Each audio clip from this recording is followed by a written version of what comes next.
अस्सलामुअलैकुम। आज का जो हमारा टॉपिक है वो इंडिकेटर्स है और ऑस्टियोवर्ल्ड थ्योरी है।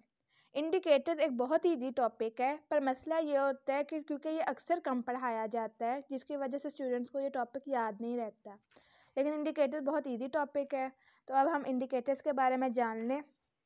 इंडिकेटर वीक एसिड और वीक बेस होते हैं।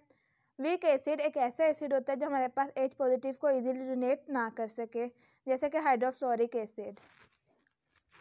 इंडिकेटर हमारे पास लिक्विड फॉर्म में भी होते हैं और इनके पेपर्स भी लैब में पड़े होते हैं, जिनको हम पीएच पेपर्स कहते हैं। इंडिकेटर्स नाम से पता चल रहा है इंडिकेट करना। क्या इंडिकेट करता है? कलर चेंजिंग से इंडिकेट करता है कि जो हमने कंपाउंड डाला है, जो एनालाइट डाला है, उसकी नेचर क्या है, वो एसिडिक है या बेसिक है। इंडिकेटर्स के बारे में बताता हूँ, तो इसके अंदर इक्विवेलेंस पॉइंट और एंड पॉइंट दो पॉइंट्स होते हैं। इक्विवेलेंस पॉइंट, जब हम टाइट्रेंट को एनालाइट में इतना डालें कि पीएच पेपर का कलर चेंज हो जाए, तो उस पॉइंट को हम कहते हैं एंड पॉइंट। और इक्विवेलेंस पॉइंट वो पॉइंट होता है जिसमें हमारे पास सोल्यूशन न्यूट्रलाइज हो जाए। ये पॉइंट हमें बहुत दफ़ा मिलता है एक्सपेरिमेंट के दौरान, लेकिन जो एंड पॉइंट है जिसमें यानी हमारे पास कलर चेंज होता है, वो एक ही दफ़ा मिलता है। टाइट्रेंट की जो क्वांटिटी होती है वो हमें पता होती है हम कितनी डाल रहे हैं, लेकिन एनालाइट की पता नहीं होती। और एनालाइट की ही हमने जो है नेचर को जानने के लिए इसके अंदर टाइट्रेंट डालते हैं।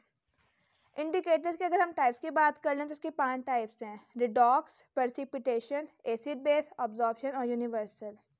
एसिड बेस इंडिकेटर ही आज का हमारा टॉपिक है, जिससे हमने ऑस्टियोवर्ल्ड थ्योरी को डिराइव करना है। यूनिवर्सल इंडिकेटर ये भी हमने आज डिस्कस करना है, लेकिन ये एक छोटा सा शॉर्ट क्वेश्चन है, तो इसको हम डिटेल में नहीं जाएंगे। एसिड बेस इंडिकेटर असल में हमारे पास ब्रॉन्स्टेड लोरे पेयर है। ब्रॉन्स्टेड लोरे पेयर क्या होता है? बेस ही हमने आगे उसका कॉन्जुगेट एसिड बना देना होता है। बेस और कॉन्जुगेट एसिड या फिर एसिड और कॉन्जुगेट बेस, इस पेयर को हम ब्रॉन्स्टेड लोरे पेयर कहते हैं। एसिड बेस इंडिकेटर हमारे पास ये कहता है कि डिसोसिएटेड और अनडिसोसिएटेड फॉर्म में हमारे पास डिफरेंट कलर्स हैं। यानी हमारे पास डिसोसिएटेड यानी बेसिक फॉर्म में और अनडिसोसिएटेड यानी एसिडिक फॉर्म में डिफरेंट कलर शो करता है। क्या चीज़? इंडिकेटर की खुद की बात की जाए तो इसका कॉम्प्लेक्स ऑर्गेनिक स्ट्रक्चर होता है। एसिड बेस इंडिकेटर से हमने डिराइव किया ऑस्टियोवर्ल्ड थ्योरी। 1891 में पेश की थी विल्हेम ऑस्टियोवर्ल्ड ने। इसके अकॉर्डिंग अगर हम एसिडिक इंडिकेटर को वाटर में डिसॉल्व करते हैं तो हमारे पास एक हाइड्रोनियम आयन आता है और इसी के साथ हमारे पास एक इंडिकेटर आता है। अब यहाँ पे हमने जब केसी का एक्सप्रेशन लिखना है तो हम इसके अंदर H2O नहीं लिखेंगे।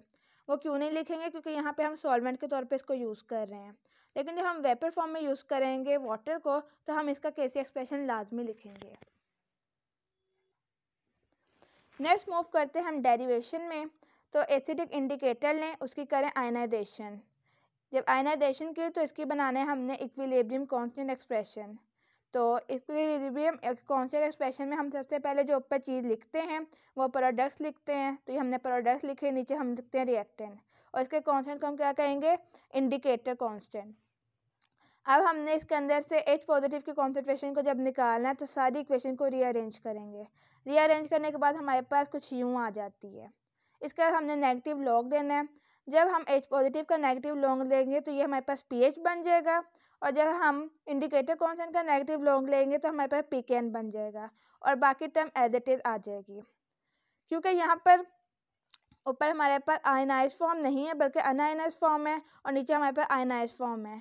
तो इन दोनों को जब हम आपस में इंटरचेंज करेंगे तो हमारे पास साइन भी चेंज हो जाएगा, माइनस से प्लस का साइन बन जाएगा। स्टार्ट में क्योंकि हमने एसिडिक इंडिकेटर लिया था तो इसके हमारे पास 91% लिखी है। बुक में अक्सर 91% लिखे अगर, लेकिन अगर हम इसको 90% के भी इक्वल कर लें तो कोई ख़ास फ़र्क नहीं पड़ता। और जो हमारे पास बेस बनी है उसकी 9% है। तो अब आप इसकी वैल्यूज़ पुट करें इस इक्वेशन में तो आपके पास आएगा 9/90। तो log 0.1 हमारे पास क्या होता है? pKn -1, यानी log 0.1 -1 के इक्वल। और एट द एंड जब हमारे पास बेस की वैल्यू ज़्यादा हो जाएगी और एसिड की कम हो जाएगी तो वैल्यूज आप में इंटरचेंज कर देंगे। जब 90 ऊपर आ जाएगा और 9 नीचे आ जाएगा तो हमारे पास log 10 होगा, जो हमारे पास इक्वल होगा +1 के। ये तो हमने पढ़ ली सारी डेरिवेशन।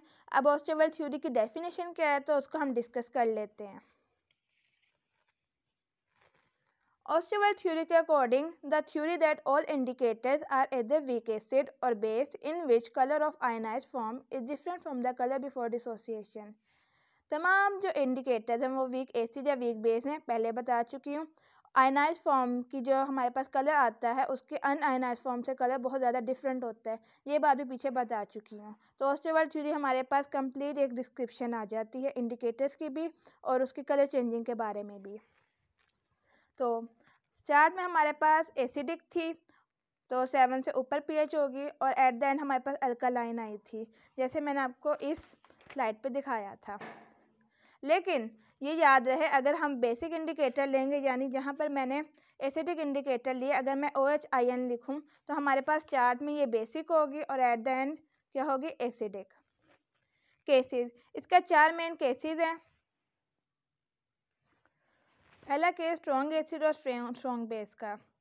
स्ट्रॉन्ग एसिड हमारे पास कौन सा होता है, HCl, और स्ट्रॉन्ग बेस कौन सी होती है, सोडियम हाइड्रोक्साइड। तो जब इनको आपस में मिलाएंगे तो सबसे मशहूर रिएक्शन होगा कौन सा, न्यूट्रलाइजेशन रिएक्शन। तो एक ऐसा सॉल्ट बनेगा जिसकी हाइड्रोलिसिस नहीं होती। तो इसके बारे में कहा जाता है कि जब हमारे पास एंड पॉइंट आता है तो एंड पॉइंट पे हम लोग अगर कोई एक ड्रॉप ज़्यादा डाल दें टाइट्रेंट का तो हमारे पास जो पीएच है वो 6 यूनिट से चेंज हो सकती है। यानी क्या कि अगर पीएच हमारे पास 8 है तो वो 8 से 10 में भी जा सकती है, 8 से 4 पे भी जा सकती है। ये हमारे पास स्ट्रॉन्ग एसिड और स्ट्रॉन्ग बेस का जो है केस है। दूसरा केस हमारे पास वीक एसिड और वीक बेस का है, जिसमें हमारे पास वीक एसिड हमारे पास कौन सा होता है, एसिटिक एसिड की एग्जांपल ले लें। स्ट्रॉन्ग बेस ऊपर जो पहले बता दी है, सोडियम हाइड्रोक्साइड। तो अगर हम वीक एसिड ले लें, पहले हमने स्ट्रॉन्ग एसिड लिया था और स्ट्रॉन्ग ही बेस ली थी, अब वीक एसिड ले रहे हैं और स्ट्रॉन्ग बेस ले रहे हैं, तो इस केस में जो हमारे पास सॉल्ट बनेगा उसकी हाइड्रोलिसिस हो सकती है। क्या हो सकती है, हाइड्रोलिसिस। तो जब हाइड्रोलिसिस उसकी हो सकती है तो हमारे पास इस केस में क्योंकि बेस स्ट्रॉन्ग है तो हमारे पास पीएच 7 से ऊपर ही रहेगी, 7 से 10 होगी। और इस केस में जो हम इंडिकेटर यूज़ करते हैं उसका नाम है फिनोल्फेलिन, जिसकी पीएच हमारे पास 8 होती है। तीसरा केस हमारे पास वीक बेस और स्ट्रॉन्ग एसिड का है। जब हमने एसिड ही स्ट्रॉन्ग यूज़ कर लिया तो हमारे पास पीएच भी क्या होगी, 3 से 7 के रिक्वायर्ड में होगी। और इस केस में भी जो हमारे पास सॉल्ट बनेगा उसकी हाइड्रोलिसिस होगी। और ये दोनों चीज़ों में सिमिलरिटी है कि इस केस में भी हाइड्रोलिसिस होती है उस बनने वाले सॉल्ट की और इस केस में भी हाइड्रोलिसिस होती है उस बनने वाले सॉल्ट की। नेक्स्ट केस जो है हमारे पास लास्ट केस है, जिसमें हम लोगों ने एसिड भी वीक डालना है और बेस भी वीक डालनी है। तो जब हम दोनों चीज़ों को वीक डालेंगे, पहले यही बता दूं वीक बेस होती कौन सी है, वो जो कि हमारे पास हाइड्रोक्साइड आयन इजीली ना दे सके, जैसे NH3। तो अगर हमने इन दोनों को डाल दिया तो इस किस्म में जो हमारे पास इंडिकेटर कोई भी ऐसा नहीं है जो कि सूटेबली हमें जो है कलर चेंजिंग को बता सके। और अगर हम इस केस में यानी इधर मैंने बताया था ना आपको कि अगर एंड पॉइंट पे यानी हमारे पास कलर चेंज का एक पॉइंट आ चुका है, उस पॉइंट पे अगर हम लोग कोई एक आधा ड्रॉप टाइट्रेंट का डाल लेते हैं तो हमारे पास पीएच कितने यूनिट से चेंज होती है, 6 यूनिट से। लेकिन इस केस में अगर हम एंड पॉइंट पे कोई टाइट्रेंट का ड्रॉप डाल देते तो हमारे पास पीएच सिर्फ 1 या 1 से कम पीएच सिर्फ हमारे पास चेंज होती है, इससे ज़्यादा इसका कोई फ़र्क नहीं पड़ता। दोबारा ये पॉइंट एक्सप्लेन करने लगी हूँ। जब हमारे पास दोनों चीज़ें वीक होंगी, वीक बेस होगी, वीक एसिड होगी, तो इस केस में हमारे पास अगर जब एंड पॉइंट होगा जिस पे कलर चेंज हो चुका होगा, फाइनल पॉइंट होगा, उस पे अगर हम टाइट्रेंट का एक पॉइंट डाल देंगे तो उसमें हमारे पास जो रिक्वायर्ड पीएच होगी वो सिर्फ 1 यूनिट से चेंज होगी। 1 यूनिट ज़्यादा भी पीएच में हो सकता है, 1 यूनिट कम भी हो सकता है। लेकिन अगर स्ट्रॉन्ग एसिड और स्ट्रॉन्ग बेस होगा तो हमारे पास सिर्फ 6 यूनिट से चेंज होगी। तो यानी यहाँ पे बहुत थोड़ा फ़र्क पड़ता है, इसलिए इस केस में कोई इंडिकेटर सूटेबल नहीं होता। मूव करते हैं नेक्स्ट स्लाइड में, जिसमें हमने पढ़ना है universal indicator. Universal indicator mixture होता है मुख्तलिफ इंडिकेटर्स का, ओवरलैपिंग से बना होता है मुख्तलिफ इंडिकेटर्स की, सिंगल इंडिकेटर होता है।